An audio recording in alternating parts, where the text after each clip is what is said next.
வணக்கம். நெருப்பு தமிழன். அடா பாவீங்களா, விஜய் ஒரு அரசியலுக்கு வந்தது அந்த ஆள் செஞ்ச குற்றமா? தமிழ்நாட்டில் இருக்கிற ரசிகர்கள்னு சொல்லக்கூடியவனுங்களுக்கும் அறிவு கிடையாது. சோத்தை திங்கிறானுங்களா எதை திங்கிறானுங்கன்னு தெரியல.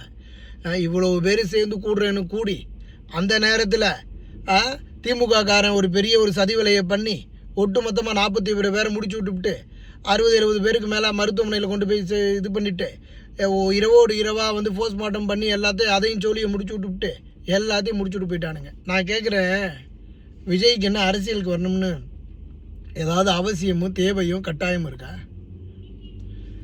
இந்த பக்கத்தில் ஏவிஎம், அதாவது நம்ம வடபழனியில் பஸ் ஸ்டாண்டுக்குள்ள ஷோபான ஒரு கல்யாண மண்டபம் இருக்குது. அதுலேருந்து அப்படியே எடுத்துக்கிட்டா ஏவிஎம் ஸ்டுடியோலேருந்து இந்த பக்கத்தில் கடைசியில் அருணாச்சல ரோடு முடிகிற வரைக்கும் விஜயோட இடம் தான். விஜயினுடைய கட்டிடங்கள், விஜயினுடைய கல்யாண மண்டபம் இருக்குது. அவ்வளவு வசதியானவர் விஜய்.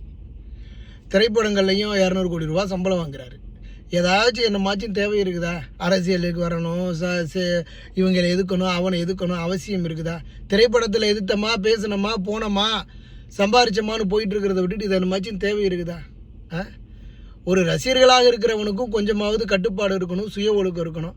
கர்ப்பிணி பெண்கள் வராதிங்க, பெண்கள் வராதிங்க, குழந்தைகளை தூக்கிட்டு வராதிங்கன்னு சொல்லியும் சோத்த திங்கிறீனுங்களா எதை திங்கிறானுங்களான்னு தெரியல. உள்ளே வந்து இப்போ இவ்வளோ பெரிய சம்பவம் ஆக்கி விட்டானுங்க. இப்போ கடைசியாக அவர் என்ன பண்ணுறதுனே தெரியாமல் இருக்கிறாப்புல. அவர் ஒரு அரசியல்வாதியும் கிடையாது, அரசியலில் ஒரு முதிர்ந்த பக்குவம் கொண்டவரும் கிடையாது. அரசியலுக்கு இப்போ தான் புதுசாக வந்துட்டு இருக்கிறாரு. இங்கே தமிழ்நாட்டு அரசியல் அப்படிங்கிறது ஒட்டுமொத்த அயோக்கியத்தனம்ங்கிறது அவருக்கு தெரிஞ்சிருந்தாலும் அவர் சாதாரணமாக நினச்சிட்டு போயிட்டாப்புல.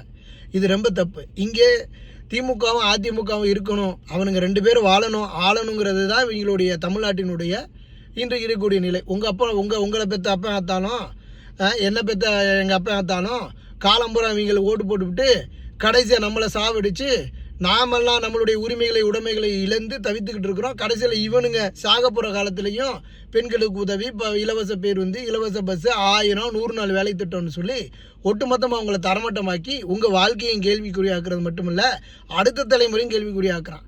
சரிங்க, அப்படியாவது விஜய்னு ஒருத்தன் வரட்டும். எவனோ ஒருத்தன் புதுசாக வந்தால், ஒரு பெரிய பிரபலமான ஒரு ஆள் வரும்போது ஏதாவது ஒரு மாற்றங்கள் வரும்னு பார்த்தா, கடைசியில் பார்த்தா இவன் ஆர்வக்கோளால் இருக்கிறவன் கூட்டினதும் பிரச்சனையாகி போச்சு.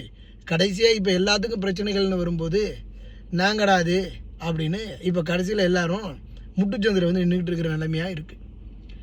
இது இந்த ஆளுக்கு தேவையாங்க விஜய்க்கு?